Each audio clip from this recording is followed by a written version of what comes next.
Welcome students, welcome to Shri Ram Kumar college of special education, Dondlo, Nawalgarh, Sikar. अपन जो बात कर रहे हैं वो है इंट्रोडक्शन टू डिसेबिलिटीज़, यानी दिव्यांगता का परिचय।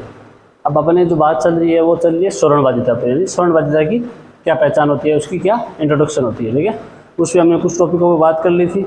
आज जो टॉपिक है वो है श्रवणबाधिता के लक्षण, यानी किन लक्षणों से पता चलता है कि बच्चा है वो श्रवणबाधित है या फिर जो बधिर है। ठीक है, पहला है वो आसानी से सुनाई न देना।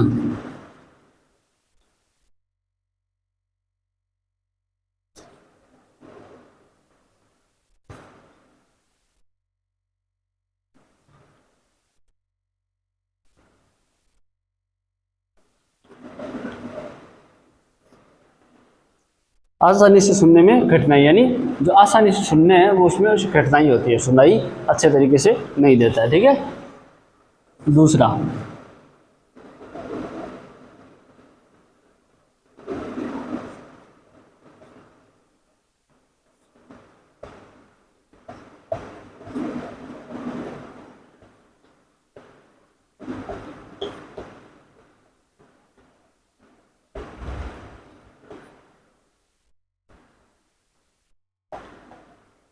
आसानी से है वो किसी बात का सुनाई नहीं देना, यानी कोई भी बात है वो आसानी से सुनाई नहीं देती है। ठीक है, अगला है वो है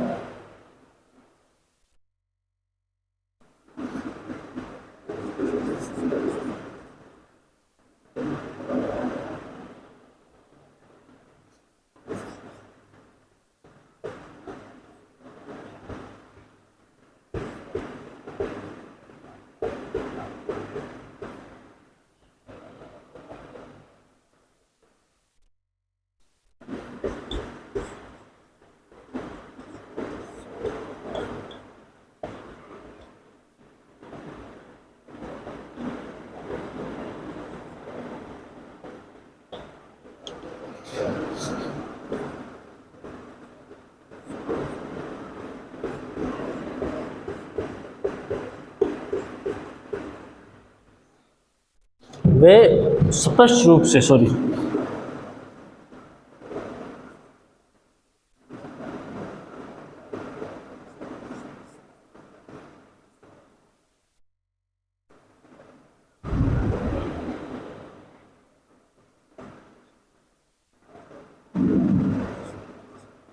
वे स्पष्ट रूप से अपनी भावनाओं, विचारों व आवश्यकताओं को व्यक्त नहीं कर सकते। स्पष्ट रूप से मतलब एकदम क्लीन अपनी भावना है, अपनी इच्छा है, अपने जो विचार है या अपनी जो आवश्यकता है, जो उसे कोई चीज़ की आवश्यकता है, उनको स्पष्ट रूप से है वो व्यक्त नहीं कर पाते। ठीक है, कौन श्रवणबाधित बच्चे लोग होते हैं वो। ठीक है,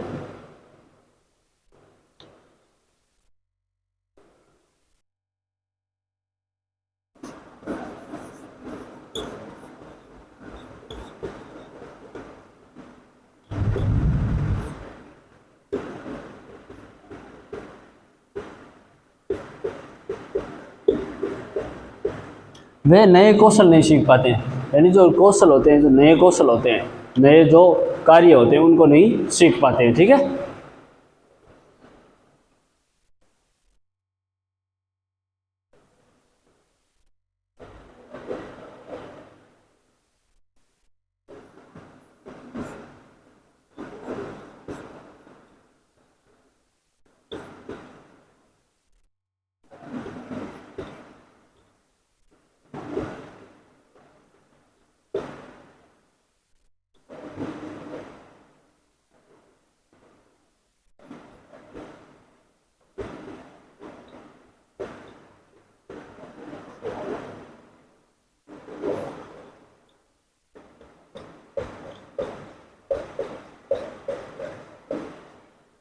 वे श्रवणबाधित होने के कारण है उनका भाषा विकास है वो सही तरीके से नहीं होता है, मतलब उनकी जो भाषा का विकास है वो सही तरीके से नहीं। हमने कल भी बात की थी इसमें कि जैसे मतलब जब बच्चा श्रवणबाधित है तो उसे कुछ सुनाई नहीं देगा तो उसको भाषा का विकास कैसे होगा, उसे कैसे पता चलेगा कि भाषा में ये शब्द बोले जाते हैं। तो श्रवणबाधित होने के कारण उनका भाषा विकास नहीं हो पाता है। ठीक है, ये 5 है, आप इनका स्क्रीनशॉट ले लीजिए, आगे की बात फिर करते हैं अपन।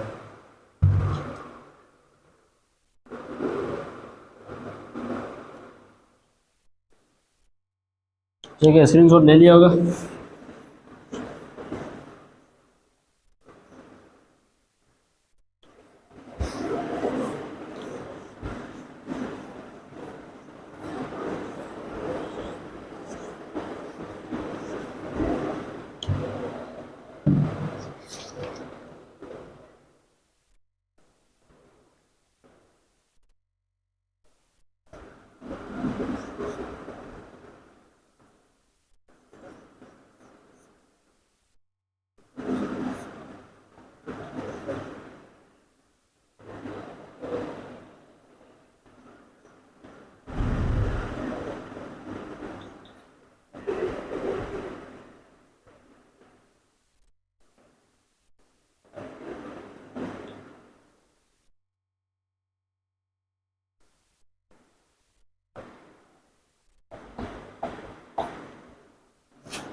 ऐसे बच्चे हैं वो अपनी है ना बातों को व्यक्त करने के लिए, अपने भावों को, अपनी बातों को व्यक्त करने के लिए किसका प्रयोग करते हैं? सांकेतिक भाषा का, साइन लैंग्वेज का, है ना, इशारों की भाषा का प्रयोग करते हैं। ठीक है,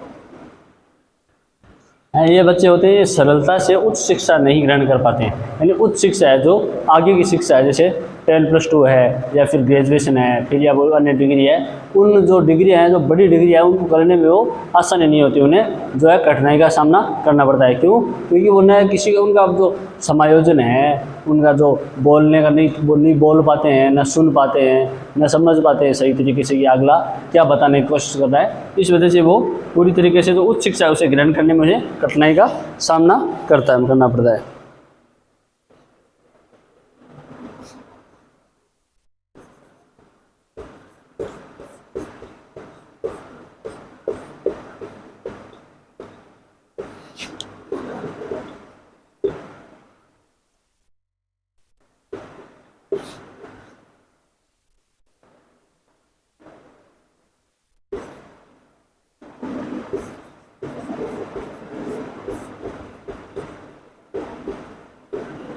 इनके लिए वो स्वर नियंत्रण जरूरी होता है। स्वर नियंत्रण यानी जो हेयरिंग एड है, सुनने की जो मशीन होती है हेयरिंग एड, वो इनके लिए ज़रूरी होता है, क्योंकि इनको सुनने के लिए इसकी सहायता चाहिए होती है। ठीक है, तो ये होते हैं स्वरनवादिता के लक्षण। ठीक है, स्क्रीनशॉट ले लीजिए, फिर बाकी बात करते हैं।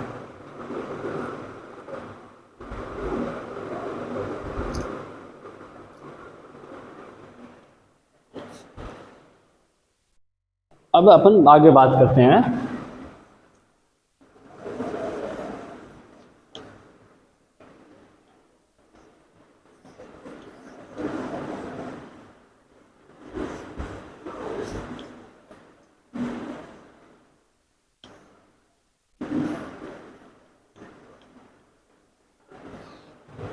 वो है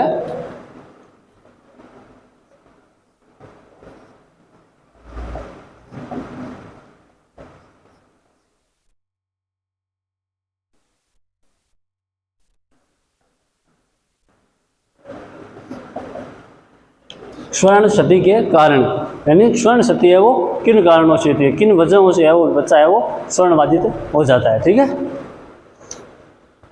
स्वर्ण क्षति मनुष्य के जीवन की किसी भी उम्र में हो सकती है। तो इसके कारणों में हम मुख्यतः 3 भागों में बांट सकते हैं। स्वर्ण शक्ति है वो मनुष्य के जीवन में कभी भी हो सकती है, कभी भी हो सकती है, और मुख्यतः वो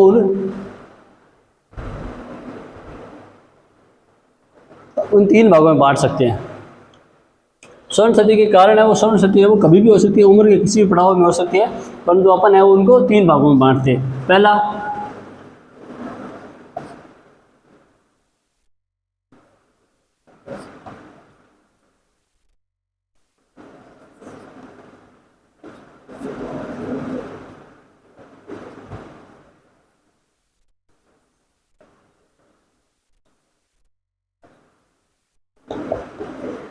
बाद, जन्म से पहले, जन्म के दौरान और जन्म के बाद, ये 3 कारण होते हैं, 3 समय में वो श्रवण शक्ति हो सकती है। ठीक है, किसके?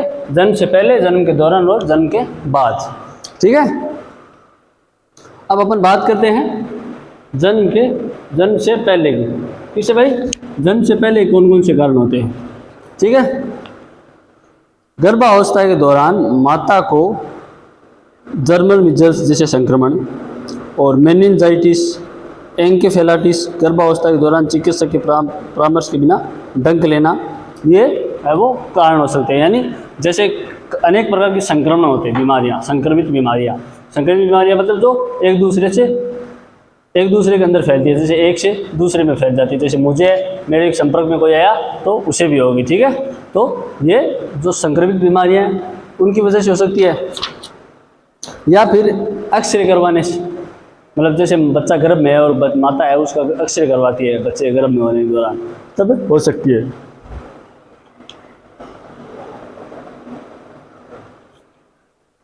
अगला है वो है शराब सिगरेट पीना, गर्भवती महिला द्वारा नशीली वस्तुओं का सेवन करना। शराब सिगरेट पीना, या तो किसी मदिरा का या शराब का सेवन करती है, या फिर माता है वो मदिरा का सेवन करती है। ठीक है, या फिर कोई अन्य नशीला पदार्थ लेती है, इससे बच्चा है वो श्रवणबाधित होता है, क्योंकि बच्चे के ऊपर उसके साइड इफेक्ट्स आते हैं। ठीक है, गर्भावस्था के दौरान अत्यधिक जवर और दौरा फिट आना। गर्भावस्था में होती है, जब बच्चा गर्भावस्था में होता है तो उसकी माता को अत्यधिक जवर मतलब बुखार, या फिर दौरे या फिट आना। इन दौरे होते हैं ना, मिर्गी का दौरा होता है या फिर कोई अन्य दौरा होता है, जब वो आते हैं तब होता है, या फिर माता को अत्यधिक जवर यानी बुखार हो जाता है, तब बच्चा श्रवणबाधित हो सकता है। अगला है वो गर्भावस्था के दौरान दुर्घटना। पहले 3 मास में गर्भ को चोट लगना, गर्भावस्था के दौरान कोई दुर्घटना होना। इन जब बच्चा गर्भावस्था में होता है तब कोई दुर्घटना हो जाती है, जैसे माता है वो कहीं से गिर जाती है, फिसल जाती है, या किसी सड़क दुर्घटना में गिर जाती है। अगर बच्चे को, तो अगर बच्चा 3 माह का पेट के अंदर है, 3 माह के अंदर, और गर्भ में अगर चोट आ जाती है तो बच्चा है वो श्रवणबाधित हो सकता है। ठीक है, वंशानुगत श्रवण क्षति, वंशानुक्रम के अनुसार, यानी जैसे पहले की पीढ़ियों में कोई है वो श्रवणबाधित है तो अगली पीढ़ी में श्रवणबाधित आने के चांसेस रहते हैं। ठीक है, गर्भवती महिला का तनाव में रहना। गर्भवती महिला होती है वो जब तनाव में रहती है, उसे टेंशन होती है, उन्हें चिंता होती है किसी भी वजह की, और वो अपने आप को खुश नहीं रख पाती है। ठीक है, तो वो जब खुश नहीं रहेगी तो बच्चे पे है उसका साइड इफेक्ट आएगा, बच्चे पर उसका प्रभाव पड़ेगा। गर्भ के दौरान कुपोषण, जब बच्चा गर्भ में होता है तब उसे सही पोषण नहीं मिलता, वो कुपोषण का शिकार हो जाता है। उसे जो पदार्थ चाहिए होते हैं, उनको तो शरीर को मेंटेन रखने के लिए उसे कुछ चीज़ों की आवश्यकता होती है, वो पूरी तरीके से नहीं मिल पाती है, और वो मिल पाती है, और वो है वो जो उसे पोषण है वो सही तरीके से नहीं मिल पाता है, और बच्चा है वो कुपोषित रह जाता है। ठीक है, बच्चा है वो पूर्ण रूप से विकसित नहीं होता है, उससे क्या होता है? श्रवणबाधिता। अगला है वो है पूर्व के रिश्तेदारों के बीच शादी, और पूर्व के रिश्तेदारों में एक ही रक्त संबंध में शादी, यानी पहले से जिस रक्त संबंध में हमारी शादी हुई है उसी रक्त संबंध में दोबारा शादी होनी, तो ये भी है वो श्रवणबाधिता के कारण होते हैं। ठीक है, तो ये है जन्म से पहले के कारण। ठीक है, अब है जन्म के दौरान। जन्म के दौरान ये कार्य, समय से पूर्व जन्म लेना। बच्चा है वो समय से पूर्व जन्म ले लेता है, जैसे 7 माह में, 8 माह में, 6 माह में बच्चा है वो जन्म ले लेता है। ठीक है, दीर्घ लेबर पेन, अगर बच्चा है वो जन्म ले रहा है उस समय माता को अत्यधिक लेबर पेन होता है, अत्यधिक पेट दर्द होता है। ठीक है, उससे बच्चा है वो श्रवणबाधित हो सकता है, यानी बच्चे को तकलीफ हो सकती है। उल्टा जन्म लेना, बच्चे है उसका उल्टा जन्म लेना।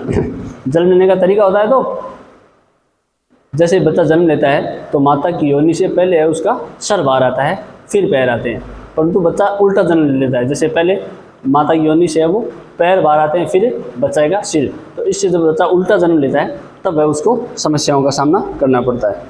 ठीक है, जन्म के दौरान अत्यधिक रक्तस्राव, यानी बच्चा जब जन्म लेता है तो जो माता के है जो अत्यधिक रक्तस्राव हो जाता है, मतलब खून का अत्यधिक बहना हो जाता है, तो बच्चा है वो श्रवणबाधित हो सकता है। जन्म पर देर से रोना। बच्चा है वो जन्म ले लेता है, जन्म के दौरान में जब जन्म लेता है तो वो रोता नहीं है। बच्चा जब जन्म लेता है तो उसे रोना पड़ता है ना, रोना जरूरी होता है बच्चे के लिए ना, उसके स्वास्थ्य के लिए। अगर बच्चा नहीं रोता है तो भी वह स्वर्णबाधित हो सकता है। बच्चे का शरीर नीला या पीला पड़ जाना। बच्चे का है वो शरीर है वो नीला या पीला पड़ जाता है। बच्चा जब जन्म लेता है, जन्म लेते ही उसका शरीर है उसे नीला या पीला पड़ जाता है, तो उससे बच्चा स्वर्णबाधित हो सकता है। ऑक्सीजन की कमी। बच्चा जब जन्म लेता है, जब नए वातावरण का सामना करता है, जब नए वातावरण में आता है तो उसे पूर्ण तरीके से जितनी चाहिए उतनी ऑक्सीजन नहीं मिल पाती है, ठीक है। जितनी उसे ज़रूरत होती है, जितना उसे चाहिए होता है, तो ठीक है, उतनी ऑक्सीजन नहीं मिल पाती है। अगला है वो है एस्कीफिशिया, है ना। ये कोई एक तरीके की बीमारी होती है, और जब ये बीमारी जन्म के दौरान लग जाती है तब बच्चा है वो स्वर्णबाधित हो सकता है, ठीक है। तो ये कारण को कब गया भाई? जन्म के दौरान। ये कहाँ के कारण है भाई? जन्म के दौरान के, ठीक है। अगला है वो जन्म के बाद, यानी जन्म लेने के बाद कौन कौन से कारण होते हैं। पहला है तेज बुखार और दौरा। भाई जब गर्भावस्था में माता को आते हैं और जन्म लेने के बाद अगर व्यक्ति को आने लग जाए या फिर बच्चे को आने लग जाए जन्म लेने के बाद, तो बच्चा फिर तब भी हो सकता है। संक्रमण होना, किसी भी प्रकार का कोई भी संक्रमण होना, जैसे पीलिया है, हैजा है, या फिर कोई अन्य हो, टाइफाइड है, तो ये जो संक्रमण होते हैं इनकी वजह से बच्चा वो स्वर्णबाधित हो सकता है। दुर्घटना, एक्सीडेंट, बच्चा है वो किसी प्रकार से किसी दुर्घटना का शिकार हो जाता है, जैसे कहीं पे गिर गया, कहीं किसी वस्तु से उसकी चोट लग गई, या फिर कोई सड़क दुर्घटना में हो जाता है, ठीक है। अगला है वो अत्यधिक शोर वाली जगह में रहना या काम करना। अब कोई व्यक्ति है वो बाहर काम करने जाता है,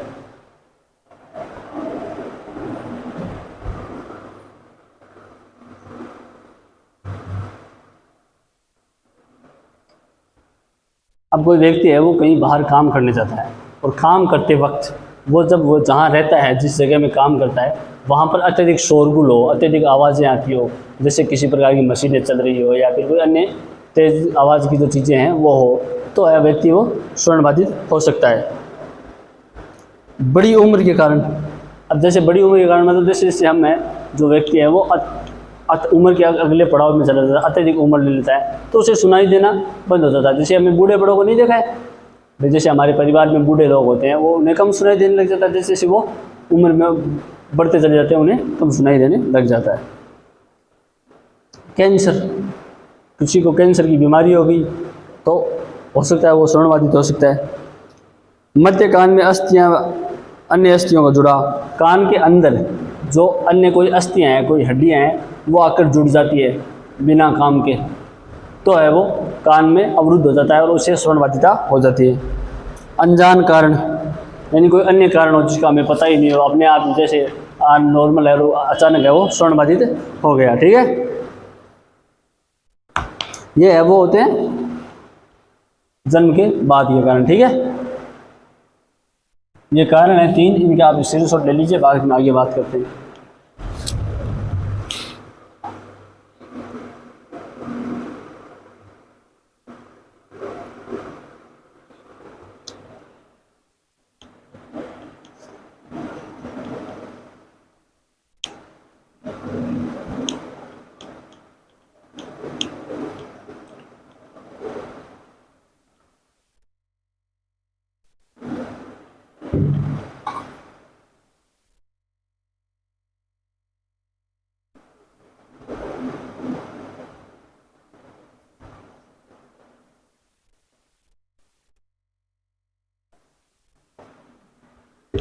अगला वो टॉपिक है वो है स्वर्ण क्षति की रोकथाम, यानी हम इसे कैसे रोक सकते हैं, किस प्रकार से इसका बचाव किया जा सकता है, ठीक है। तो पहला कारण है वो है, पहला जो रोकथाम का विषय है वो है वंशानुगत स्वर्ण क्षति की संभावना को जानने एवं दूर करने के लिए जो जेनेटिक काउंसलिंग है वो की जाती है। मतलब बच्चे की स्वर्ण शक्ति है उसको जान होने की संभावना होती है, उसके लिए वंशानुगत और जेनेटिक काउंसलिंग करी जाती है, यानी वंशानुगता जानी जाती है कि बच्चे के कोई पीछे के परिवार में है, कोई है वो जो श्रवण बाधित है या नहीं है, उसके लिए उसकी काउंसलिंग की जा सकती है, उसका अध्ययन किया जाता है, उसके जो पीछे का बैकग्राउंड है उसका पूरा पता लगाया जाता है, ताकि पता चले कि बच्चे की श्रवण बाधित है वो किस प्रकार की वंशानुगत है या नहीं है। अगर वंशानुगत हो तो उसे किस प्रकार रोका जा सकता है, तो उसकी काउंसलिंग की जाती है। ठीक है। गर्भवती महिलाओं को संतुलित आहार देकर, यानी कोई भी महिला है वो गर्भवती है तो उसे संतुलित आहार मतलब जैसे उसे संपूर्ण वो खाना देना जिसमें सभी पौष्टिक तत्व है वो, ताकि है वो बच्चे को, उसकी माता को है जो अच्छा पोषण मिल सके, बच्चा है वो कुपोषण का शिकार न हो। ठीक है। पूर्व के रिश्तेदारों के बीच शादी न करें। अगर अपने जो पूर्व के रिश्तेदार है जिनमें अपना रिश्ता पहले हो चुका है उनमें रिश्ता न करें, यानी एक ही रक्त संबंध में रिश्ता न करें। बिना डॉक्टर सलाह के गर्भावस्था के दौरान कोई दवाई लेना,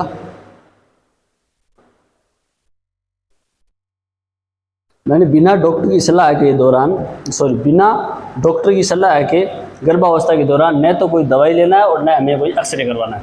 मतलब जब बच्चा गर्भ में होता है तो माता है उसको बिना डॉक्टर की सलाह के, यानी किसी डॉक्टर की, अगर डॉक्टर सलाह देता है डॉक्टर के अनुसार अपन लेते हैं तो वो अलग बात है।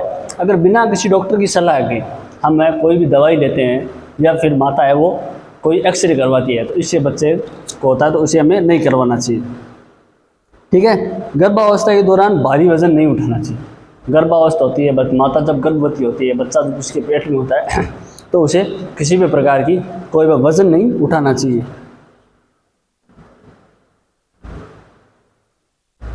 गर्भावस्था के दौरान टिटनेस आदि बीमारियों के प्रतिशरण टीके लगवाना। गर्भावस्था है उसके दौरान है वो माता को है टिटनेस या फिर कोई अन्य जो बीमारियां होती है उनका टीका है वो समय पर लगाना। तो टीका समय पर लगेगा तो बच्चे को है वो अच्छा रहेगा। गर्भावस्था के दौरान नियमित डॉक्टरी चेकअप करवाना तथा अतिरिक्त पोषक आहार का सेवन। जो गर्भावस्था में, जब बच्चा गर्भावस्था में होता है तो उसकी माता है उसको जो समय समय पर डॉक्टर को चेकअप करवाना चाहिए और डॉक्टर से उसे एक संतुलित आहार की लिस्ट लानी चाहिए। डॉक्टर को पूछ के लाना चाहिए कि हमें इसे कौन सा भोजन देना चाहिए, किस प्रकार का भोजन देना चाहिए, किस प्रकार की पौष्टिक तत्व इसे अधिक देने चाहिए, कौन से कम देने चाहिए, ताकि है वो उसको संतुलित आहार मिले और बच्चा है वो कुपोषित न हो। बच्चे का जन्म किसी डॉक्टर या प्रशिक्षित नर्स अथवा दाई के पास करवाएं, जिससे बच्चे के जन्म के समय होने वाली तकलीफ असावधानी को दूर किया जा सके।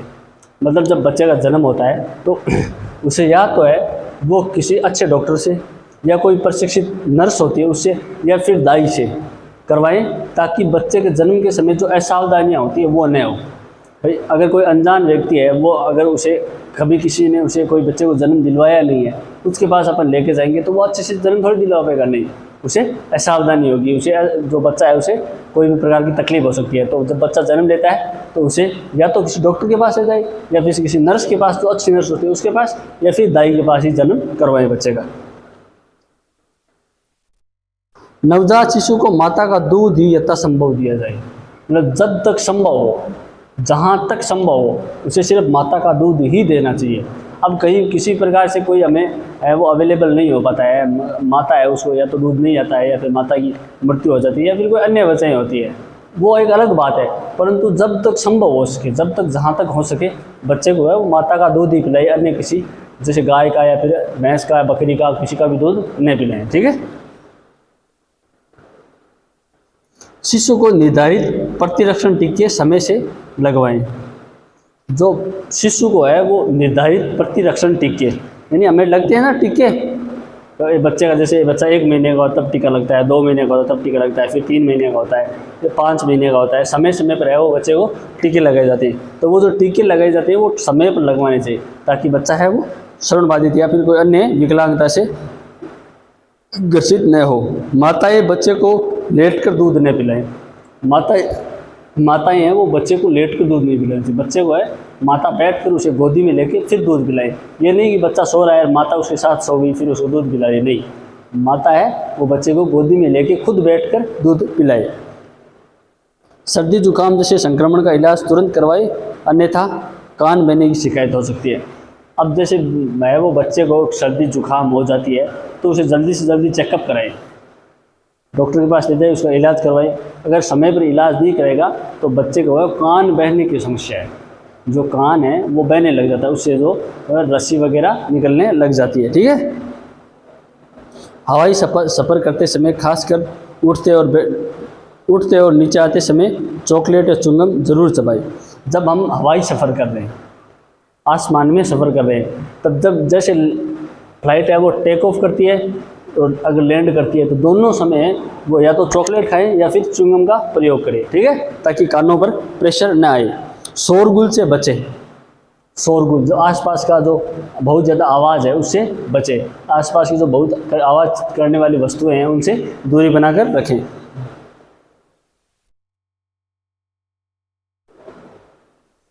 अब बच्चों को है वो कान से मैल निकालने के लिए पेन, पेंसिल, माचिस की तीली या फिर जो बालों में लगाने वाली पिन है, इनका उपयोग नहीं करना चाहिए।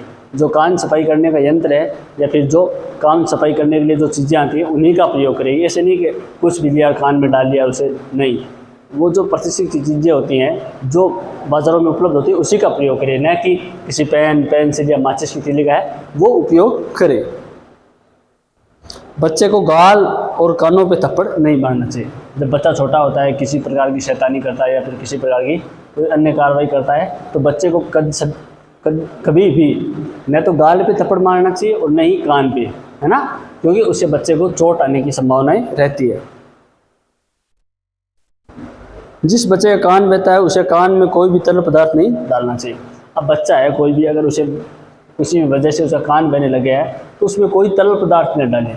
जैसे हम लोग हैं वो देसी इलाज करते हैं, जैसे सरसों का तेल है या फिर कोई अन्य तेल है वो डाल दिया ताकि उसे बच्चे को राहत मिले। ऐसे नहीं करना चाहिए। बच्चे को उसकी उचित दवाई दिलानी चाहिए, डॉक्टर के पास जाना चाहिए, उसे परामर्श लेना चाहिए, उसे सलाह लेनी चाहिए और फिर है वो डॉक्टर जो दवाई देता है वही डालनी चाहिए। ठीक है, कोई अन्य कोई तरल पदार्थ है वो नहीं डालना चाहिए। तो ये है श्रवण शक्ति की रोकथाम करने के उपाय, ताकि इस बच्चे को श्रवण बाधित होने से रोका जा सके। ठीक है। अगला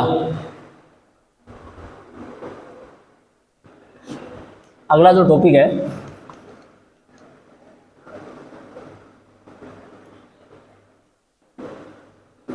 ये है यूनिट 2.4।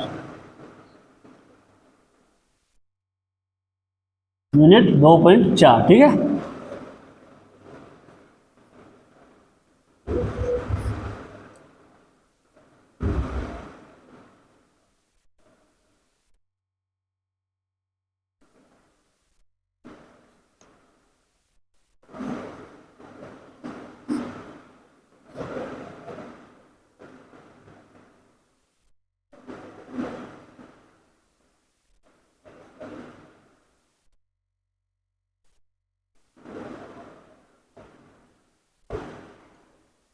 अगला क्या है, वाणी और भाषा या फिर वाक और भाषा दिव्यांगता। वाणी और भाषा और वाक और भाषा दिव्यांगता। अब हमने पहले जो बात की थी वो की थी दृष्टिहीनता पे। भी दृष्टिहीनता है वो किस वजह से होती है। ठीक है, बच्चा है वो दृष्टिबाधित कैसे होता है। ठीक है, फिर अपनी बात की श्रवणबाधिता पर। श्रवणबाधिता के हमने परिभाषा, लक्षण, रोकथाम सभी पढ़ लिए। अब अपन बात करेंगे वाक या फिर वाणी यानी भाषा। जो मूक जो होता है, बच्चा है वो बोल नहीं पाता है, वो क्या होता है, किस प्रकार होता है, किस वजहों से होता है, किस कारणों से होता है, किस वजह से उसे रोका जा सकता है, किस तरह से उसे रोका जा सकता है या किस प्रकार उसका इलाज किया जाए, वो बात करेंगे अपन इसमें वाणी, भाषा और भाषा दिव्यांगता में। इसमें मतलब हम जानेंगे कि बच्चा है वो किन किन वजहों से है वो मूक हो सकता है ना, वाणीवादित हो सकता है, भाषावादित हो सकता है ना। तो इनके जो कारण हैं, इनकी जो परिभाषा है, इनके जो लक्षण हैं, उन पे अपन बातचीत आज वो है वो बहुत लंबे तरीके से करेंगे। ठीक है। अब इसमें है वो अलग अलग इनके प्रकार हैं, इनकी परिभाषाएं हैं, इनके जो संचार के साधन है, वो जो भी अन्य भी जो कारण होते हैं उन पर अपन विस्तृत चर्चा करेंगे, है ना, करेंगे। वो करेंगे अपन अगली क्लास के लिए। आज के लिए इतना ही, धन्यवाद।